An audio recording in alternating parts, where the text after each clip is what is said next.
Bonjour, bienvenue à tous. Bonjour à tous. Bonjour Gabrielle. Bonjour Caroline. Merci d'assister à ce webinaire qui va s'articuler autour du retour d'expérience de Caroline sur le avant-après l'implémentation d'une solution de pilotage au sein de direction financière. Moi, je vais vous accompagner tout le long de ce webinaire. Je suis Gabrielle Boulanger, je travaille pour le cabinet INTIS qui intègre des solutions de pilotage de la performance pour les directions financières notamment. Caroline, est-ce que tu peux te présenter? Oui, donc Caroline Colin-Six, je travaille au sein de direction financière depuis 18 ans. J'ai démarré ma carrière dans des multinationales dans les secteurs de la métallurgie, de la sidérurgie, production d'inox, production d'emballage. Et j'ai évolué ensuite dans des PME, tout d'abord dans le secteur de la distribution de produits alimentaires de luxe, puis dans les services à l'environnement, retour aux emballages avec le tri et le recyclage des emballages ménagers et des papiers en France. Beau parcours. On va du coup passer une vingtaine de minutes sur ce retour d'expérience. Et ensuite, on consacrera environ 15 minutes à vos questions. Donc, vous pouvez poser vos questions tout le long de ce webinaire à l'écrit sur la plateforme et on les reprendra ensuite. On va d'abord parler des contextes dans lesquels tu es arrivé au cours de 2 expériences que tu as eues. Donc, une arrivée sans outil de pilotage au début, puis tu as vécu l'implémentation d'un outil. Et ensuite, on va faire le bilan et voir un peu les retombées suite à cette implémentation. Donc, du coup, pour ta première expérience avec une implémentation qui arrive, quel était le contexte de l'organisation? Alors, c'était dans l'entreprise de distribution de produits alimentaires de luxe entre 2009 et 2011.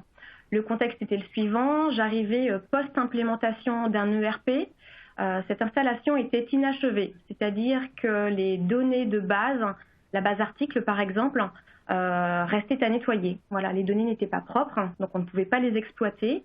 Il n'y avait quasiment pas de reporting commercial pour suivre par exemple le chiffre d'affaires, pas de reporting du suivi des dépenses, pas de reporting de la gestion des stocks et pas de procédure. Donc, il restait encore pas mal de choses à mettre en place avant de penser à l'outil de pilotage. Par rapport à l'organisation, la direction souhaitait responsabiliser les chefs de produits sur les produits qu'ils mettaient en vente dans leur rayon. Cela impliquait du coup que l'on émette chaque mois, à la fin de la clôture mensuelle, des comptes d'exploitation par produit. Donc par exemple rayon épicerie salée, épicerie sucrée, charcuterie, vin et spiritueux, au croisement de canaux de distribution tels que la vente en magasin, la vente à distance, la vente par franchise, et également au croisement de zones géographiques, ce qui fait que chaque fin de mois, nous devions communiquer, mettre en place environ 110 comptes d'exploitation. Donc cette exigence organisationnelle faisait que nous avions énormément de choses à préparer, de chiffres à préparer et à communiquer. Et ce que j'ai expliqué au préalable, le fait que l'ERP ne soit pas finalisé faisait que la clôture mensuelle était extrêmement chronophage, puisqu'on démarrait environ à J-2 et on terminait les comptes d'exploitation vers le 23e, 24e jour du mois. D'accord. Tu as ensuite vécu une seconde expérience ensuite. Quel était le contexte cette fois-ci? Alors, c'était dans l'entreprise de services à l'environnement. La réflexion d'un projet a démarré vers 2015. Le contexte n'est pas le même. L'entreprise vit au gré d'agréments. Elle est soumise en fait à un agrément délivré par l'État tous les 5-6 ans, ce qui induit en fait des changements de barème, de calcul budgétaire, des grilles tarifaires avec beaucoup de spécificités tous les 5-6 ans. Ça exige donc que les systèmes d'information soient très souples pour accueillir autant de changements.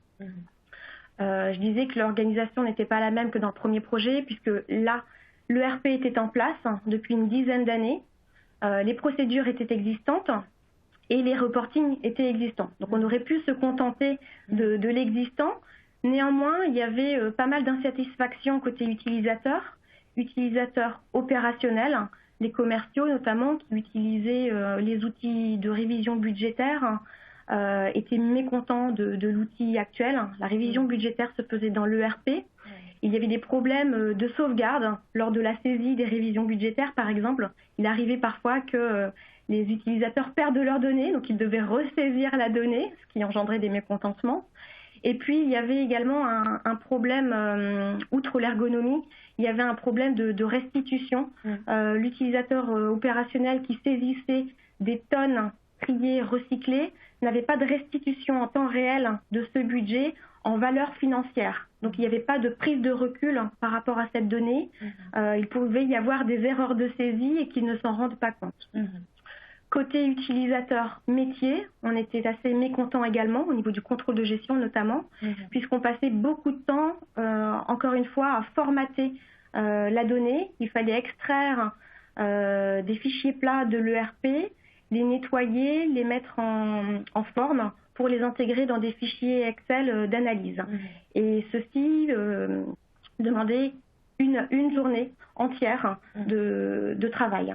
Voilà, donc du travail vraiment sans valeur ajoutée. Oui, d'accord. Donc pour ces deux expériences, des attentes fortes sur ce qu'on pourrait, qui aurait pu être amélioré. Du coup, quelles attentes vous aviez dans l'une et l'autre de ces expériences? Oui, alors globalement, l'une des attentes assez classiques, comme vous pouvez l'imaginer, c'est le gain de temps. Gain de temps pour réduire le temps de clôture mensuelle. Voilà, c'était vraiment plus durable de passer plus de 20 jours à préparer les reportings de clôture mensuelle. Donc ça, c'est pour la première expérience. Dans la seconde, c'était réduire le temps également de la révision budgétaire. Ce gain de temps, en fait, on souhaitait l'attribuer, non pas à une réduction d'effectifs, comme on le craint assez souvent, on l'entend assez souvent, mais davantage pour un meilleur accompagnement des opérationnels.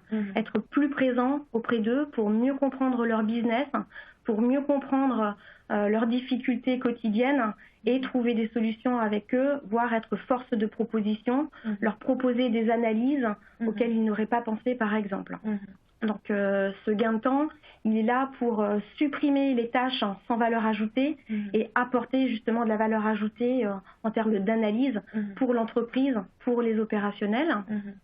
Cette valeur ajoutée permet voilà, d'améliorer également le management des équipes, notamment en finance, contrôle de gestion, par la suppression des tâches sans valeur ajoutée et en les faisant évoluer sur des outils, donc en améliorant leurs compétences.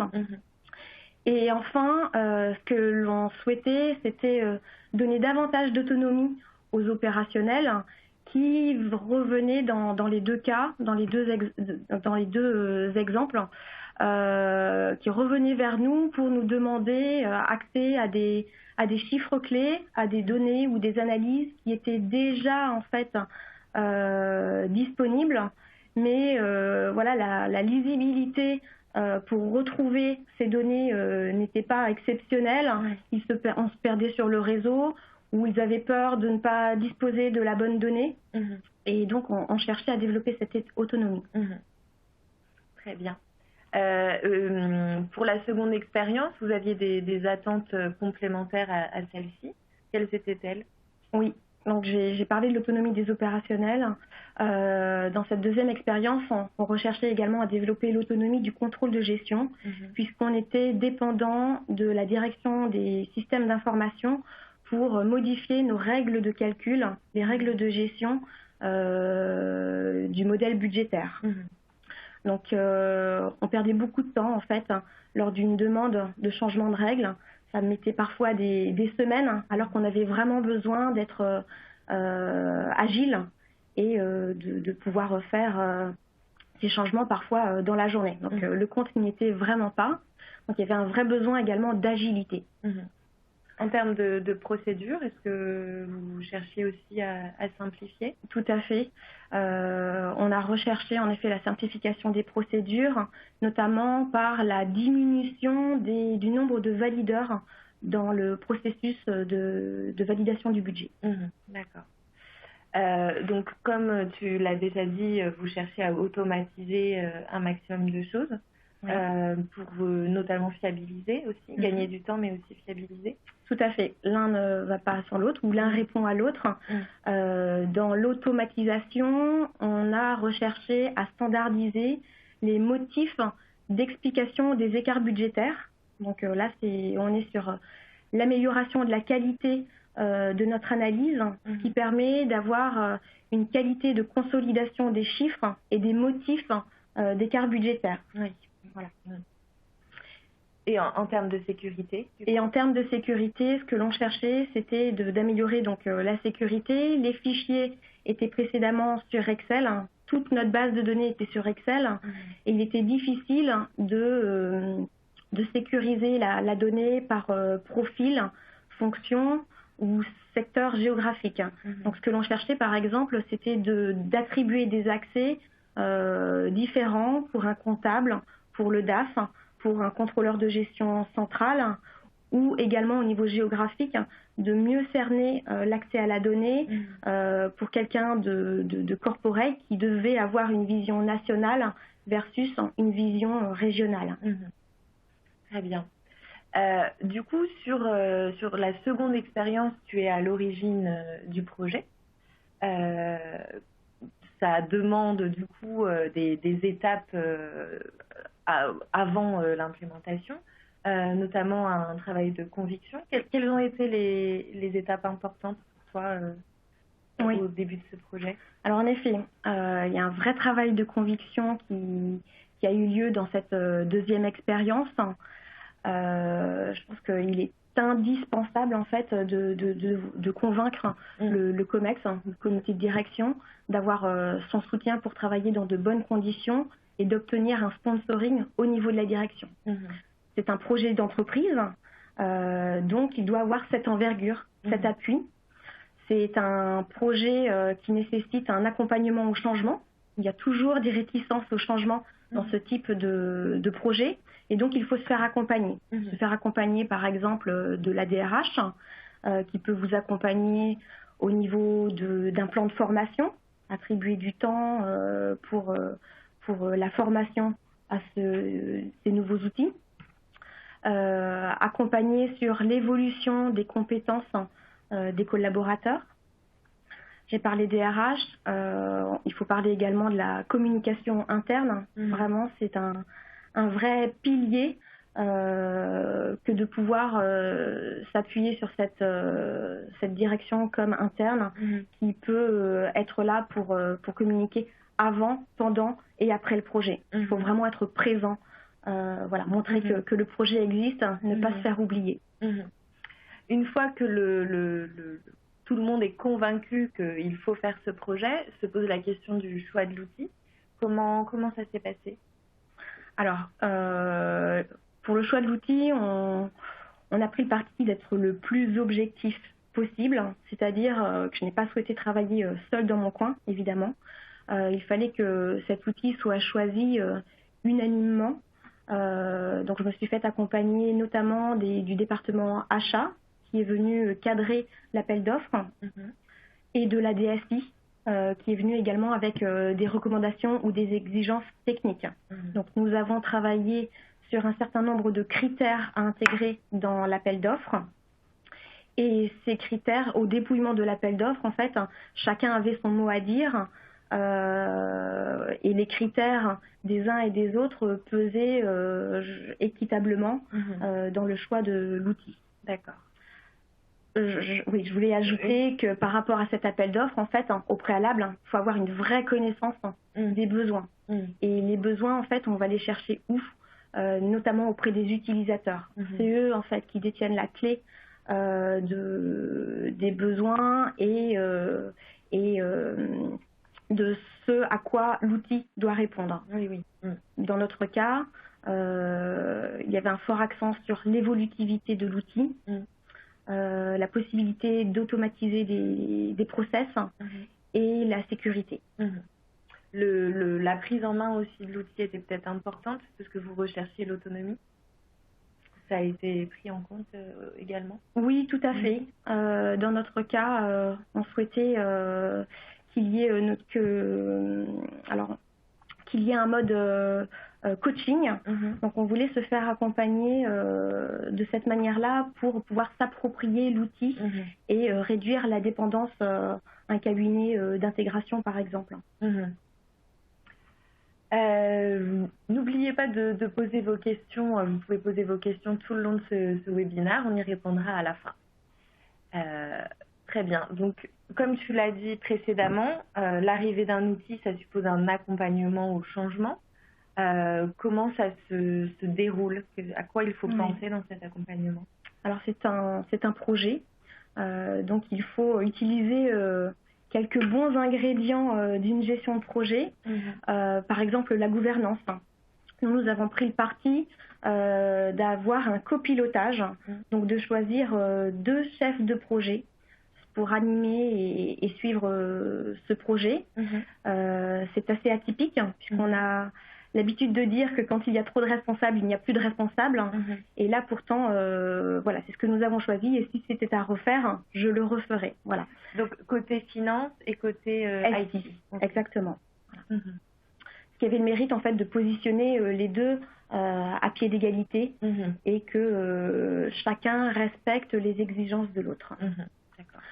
La gouvernance, le sponsoring, on en a parlé tout à l'heure, mais c'est indispensable d'avoir un sponsoring, un appui au niveau de la direction.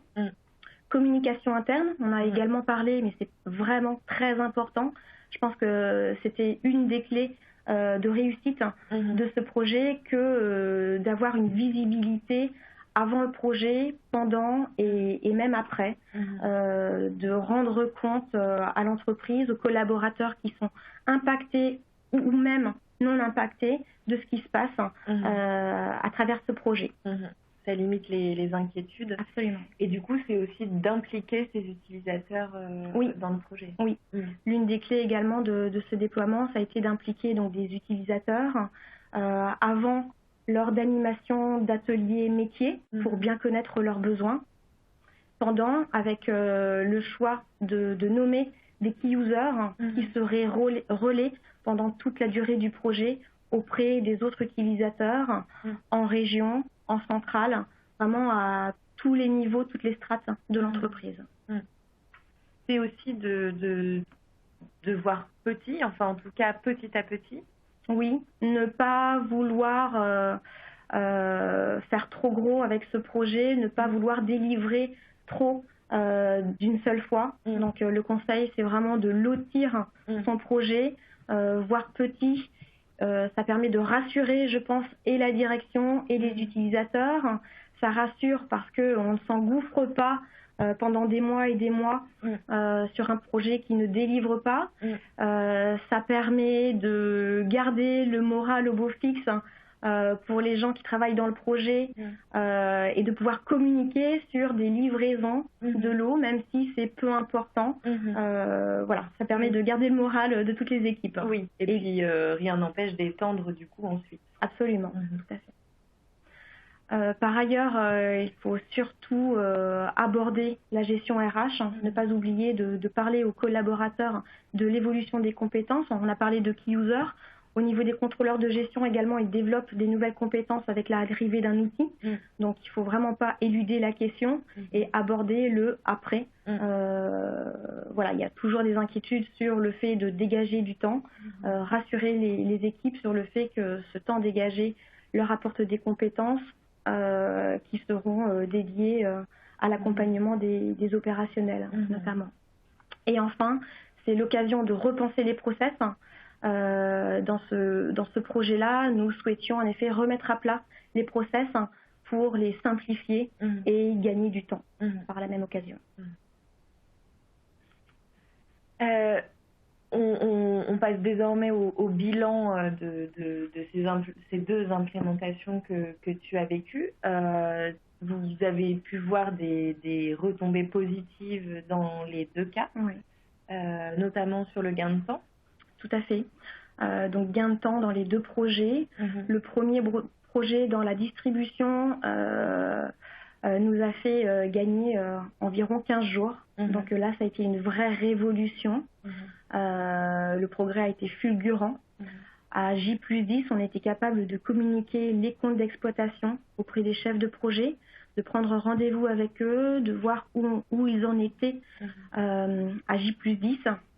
Et ça a totalement changé notre rapport avec ces opérationnels.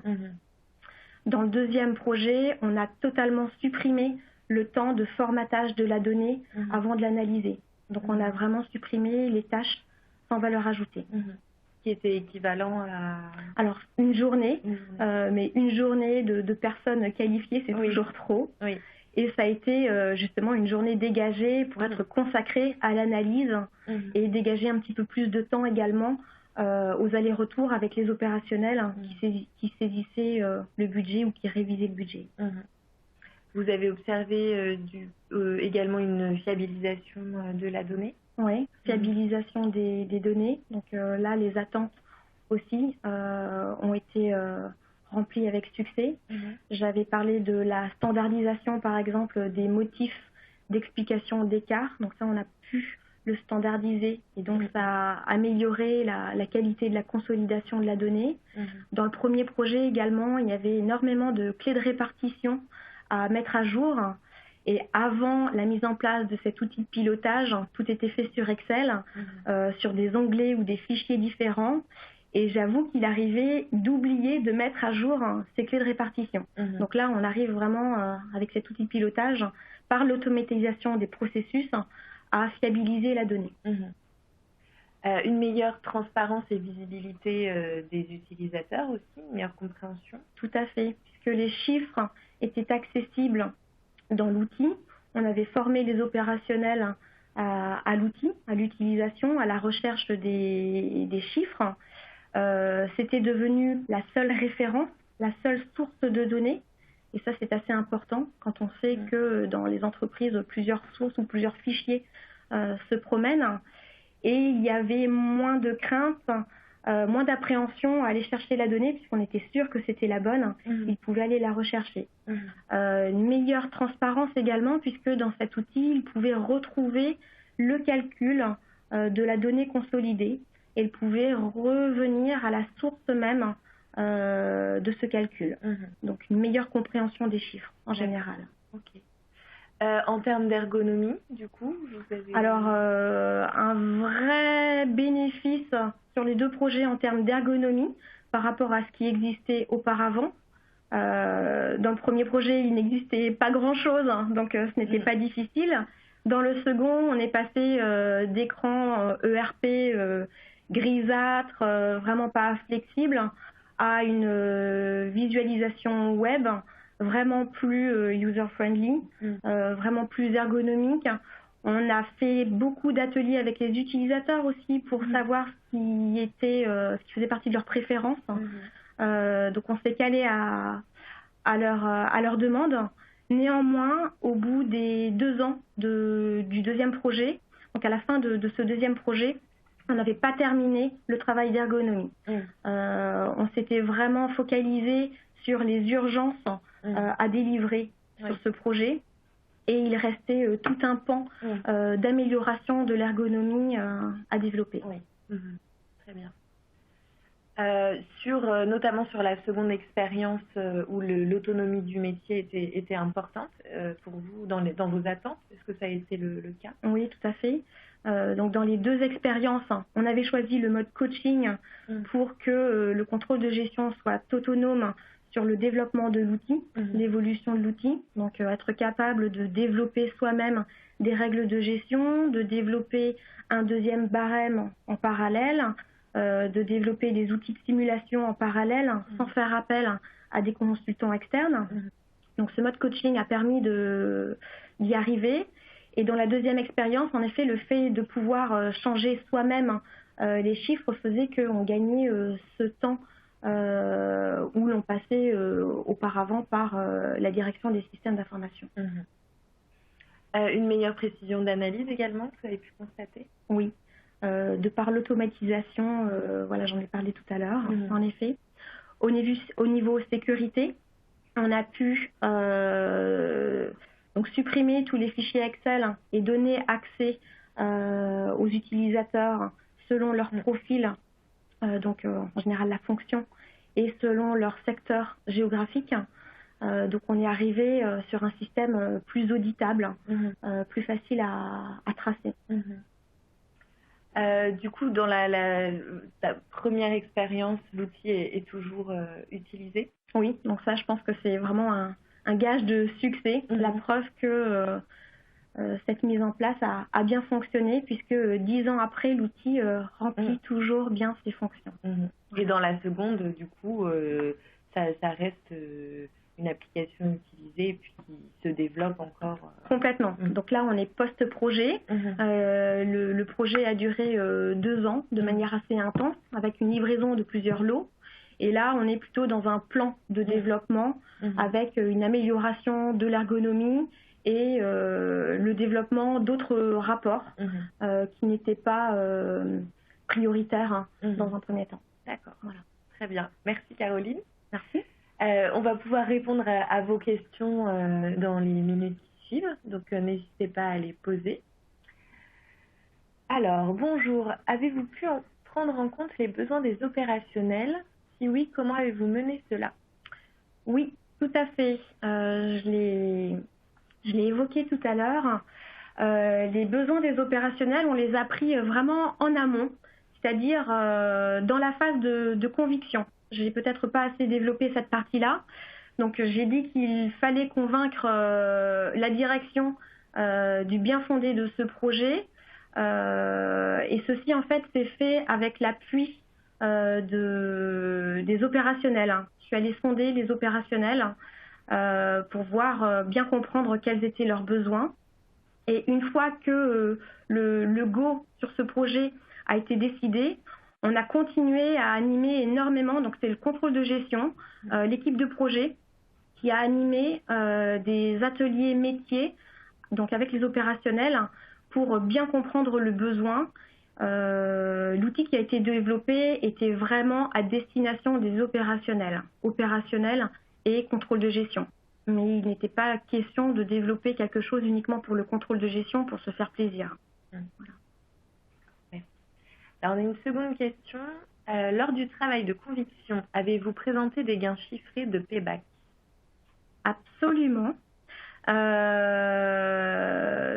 Donc en effet, je suis venue en fait avec un chiffrage de coûts cachés et de coûts visibles pour convaincre la direction du bien fondé, encore une fois, de ce projet.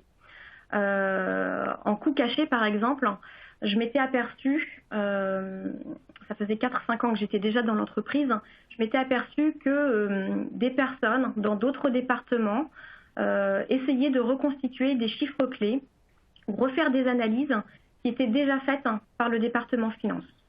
Moi, je les ai intégrés dans des coûts cachés en montrant que ces gens-là n'avaient pas à retravailler les données avec le risque d'arriver sur des conclusions et des chiffres différents de ce qui avait été présenté par la direction financière. Donc ça faisait partie des gains chiffrés. J'ai également pris en compte une évolution RH avec j'ai dit que en fait l'outil ne visait pas une diminution des effectifs. Néanmoins, le travail libéré peut permettre d'analyser ou de travailler sur d'autres projets qu'on n'aurait pas le temps de faire en temps normal. Donc ça, ce sont des chiffrages qui ont été faits. D'accord.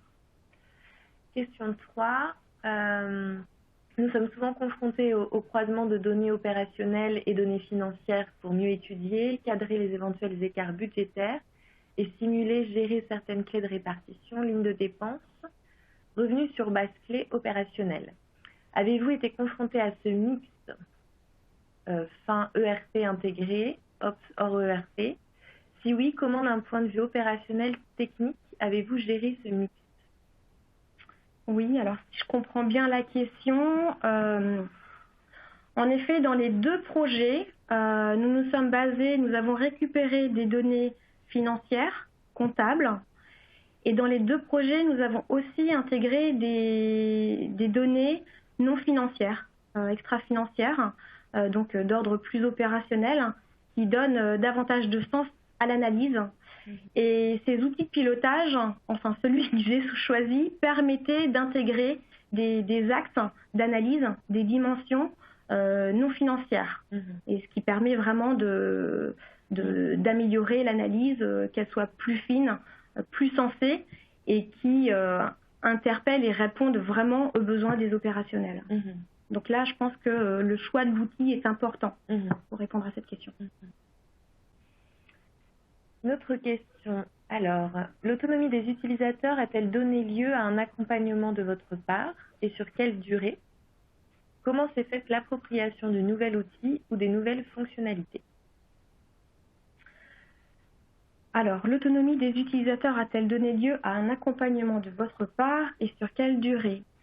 Oui, nous avions une équipe projet composée du métier et de la DSI, mais la formation des utilisateurs, autant opérationnelle que contrôle de gestion ou gestion, s'est faite par le métier, métier contrôle de gestion, donc l'équipe de projet côté métier. Donc nous avons travaillé nous-mêmes à la formation. Nous sommes aidés de la DRH pour organiser les formations utilisateurs. Voilà, donc c'est bien le métier qui a travaillé à la formation des utilisateurs. L'autonomie s'acquiert avec du temps. Il ne faut pas se cacher. Alors, plus la qualité de la formation est grande et plus le niveau d'autonomie sera rapide. Néanmoins, on avait une hotline gérée par le responsable du projet et par la suite une deuxième personne pour répondre aux questions voilà, suite à la mise en place de l'outil.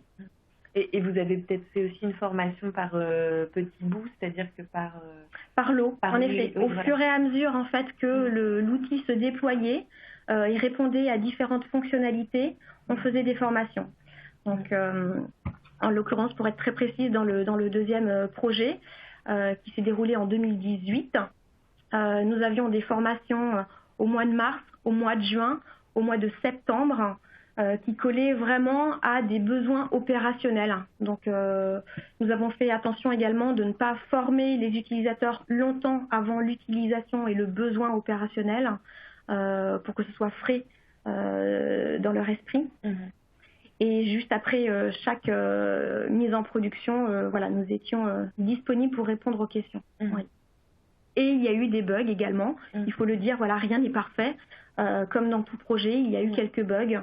Mais je pense que lorsque vous êtes disponible et vraiment de bonne foi, de bonne composition pour faire en sorte que ça se passe au mieux, que vous n'ignorez surtout pas le besoin ou les problèmes utilisateurs, ça se passe plutôt bien. Très bien. Dans le cadre du changement, vos contrôleurs ont-ils vraiment évolué de la collecte de données vers des analyses plus opérationnelles, construction de tableaux de bord, avant, après ETP pour construire des tableaux de bord versus après temps par homme? Oui, ça fait partie du bilan très positif de ne plus passer du temps à la collecte de données, à l'extraction de fichiers plats d'un ERP pour le reformater et pour le mettre dans des outils d'analyse Excel.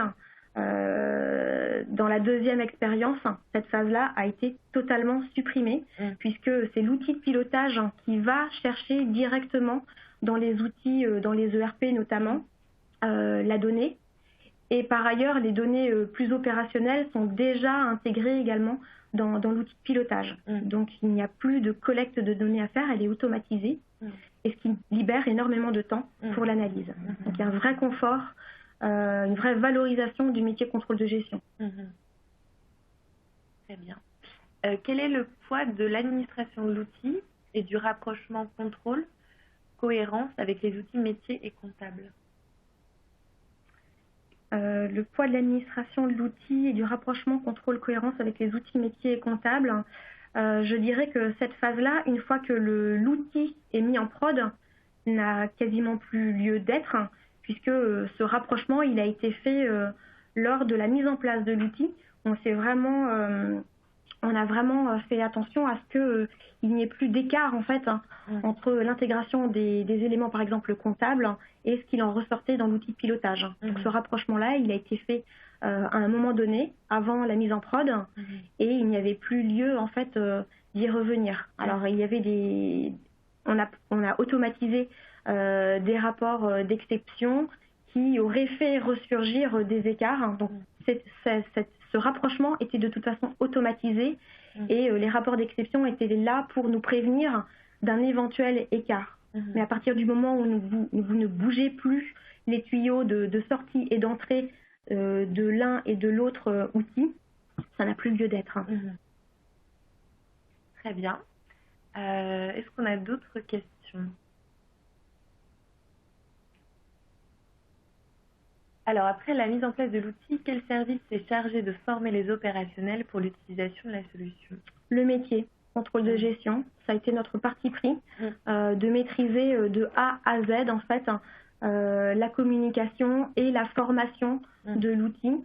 Je pense que le métier il était le plus à même en fait de répondre aux opérationnels. On ne voyait pas l'outil comme quelque chose de technique, mais comme quelque chose qui répondait vraiment à un besoin opérationnel d'analyse, de compréhension des chiffres. Ça faisait vraiment le lien avec la relation quotidienne qu'on voulait aussi instaurer entre le contrôle de gestion et les opérationnels, une relation de confiance, une relation d'accompagnement. Très bien.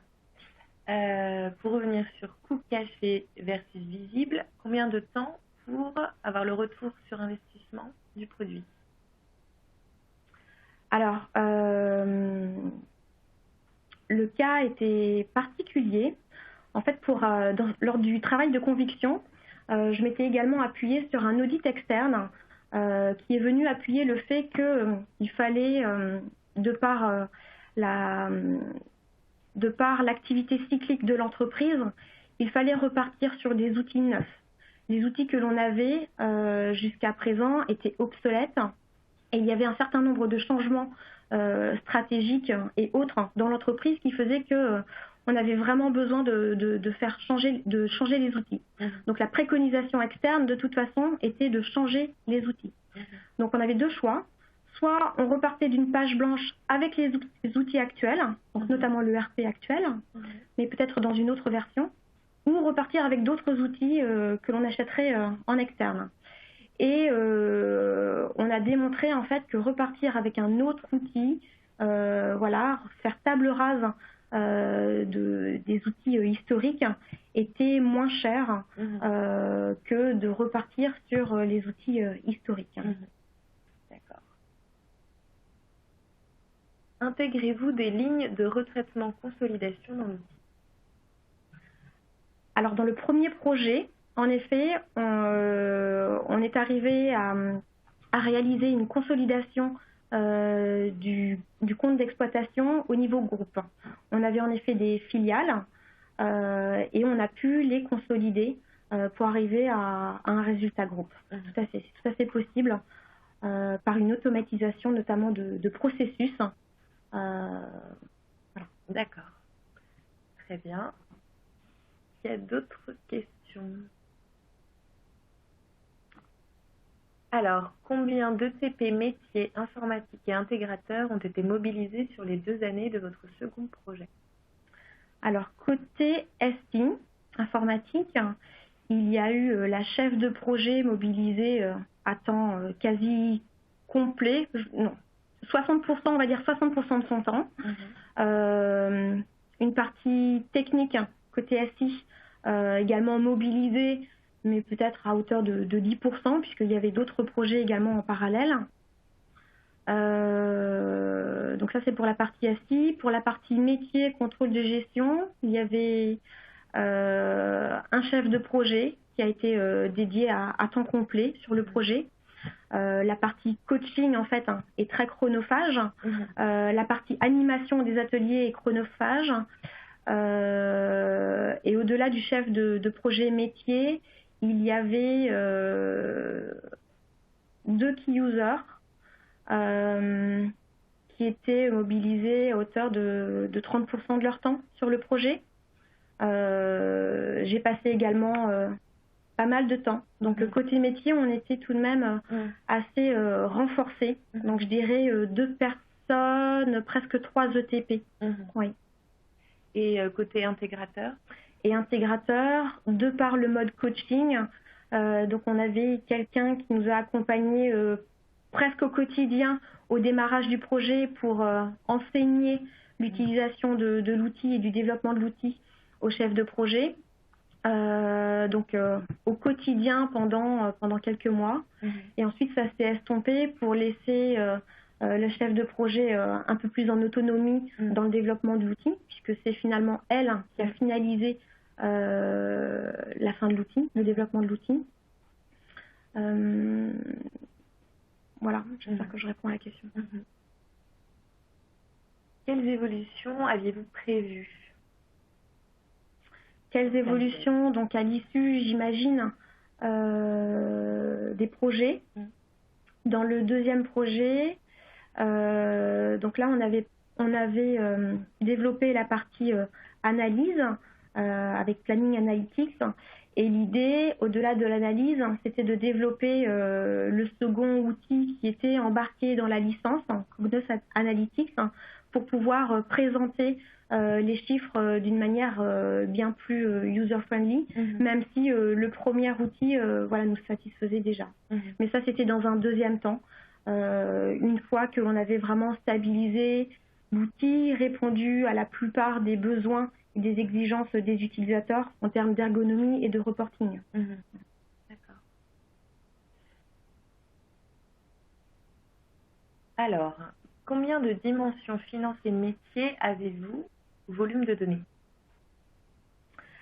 Alors, question technique, dimension finance et métier avez-vous?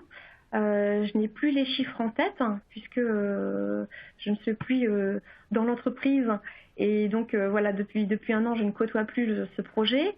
Néanmoins, il n'y a vraiment pas de limite en fait au nombre de dimensions. La limite, elle est plus intellectuelle que technique. On peut intégrer autant de dimensions financières ou opérationnelles que l'on souhaite, tant que cela devienne encore gérable par le cerveau humain, puisque à un moment donné, il faut que ça ait du sens. Voilà. Ça ne sert à rien de faire des croisements si ça n'a pas de sens. Mais dans les 2 projets, on a croisé énormément de dimensions avec un niveau de détail analytique très poussé. Ouais. Et en termes de volumétrie de données, l'outil a une gestion de la volumétrie quasi limitée. Oui. Absolument. Je pense qu'il n'y a pas vraiment d'inquiétude à avoir à ce propos. En tout cas, dans les 2 projets où on avait beaucoup de volumétrie, l'une de mes inquiétudes au démarrage était en effet ce problème de volumétrie et on n'a jamais eu de problème de saturation. Voilà. La seule limite qu'il peut y avoir, c'est la puissance peut-être de RAM que l'on met sur les serveurs. Et ça, je l'ai rencontré dans le premier projet. Il manquait de puissance de calcul et ça s'est rajouté par des barrettes de RAM tout simplement. Donc la réponse était plutôt technique. Avez-vous laissé la main aux opérationnels pour créer leur propre rapport? Oui et non.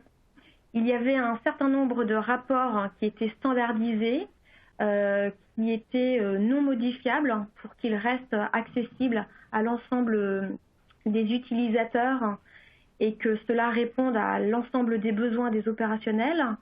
En parallèle, ils avaient la possibilité de récupérer des données qui correspondaient à leur profil, donc à leur secteur géographique et à leur fonction, qu'ils pouvaient retravailler sur Excel ou reformater des rapports en mode web. Tout à fait.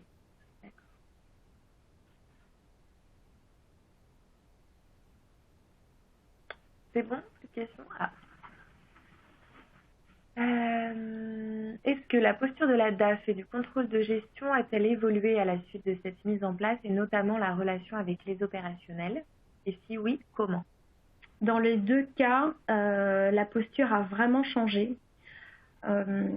On a arrêté d'être pris pour des producteurs de reporting qui avaient la tête dans le guidon, qui ne savaient pas toujours de quoi ils parlaient. Dans la première expérience, en se dégageant plus d'une dizaine de jours pour la mettre à disposition des opérationnels, on a un vrai dialogue qui s'est instauré. On avait vraiment le temps en fait de comprendre le métier et donc la relation a vraiment changé. Dans la deuxième expérience également, le fait que l'on se soit intéressé aussi lors des ateliers à leurs besoins et que l'on consacre davantage de temps et plus facilement à des analyses de manière aussi proactive, à renforcer le lien avec les opérationnels, la confiance. Et ça, c'est vraiment très, très agréable. Voilà. Oui. Très valorisant. J'imagine. C'est bon. Alors, si vous avez d'autres questions, on y répondra. Vous pouvez nous joindre, alors soit Caroline, soit moi, sur nos profils LinkedIn ou par email. Vous pouvez nous joindre à hello@intis.coop. Voilà, on répondra à vos questions. On remercie IBM de nous avoir accueillis aujourd'hui et on vous remercie, vous, d'avoir assisté à ce webinaire. À très bientôt. À bientôt, au revoir.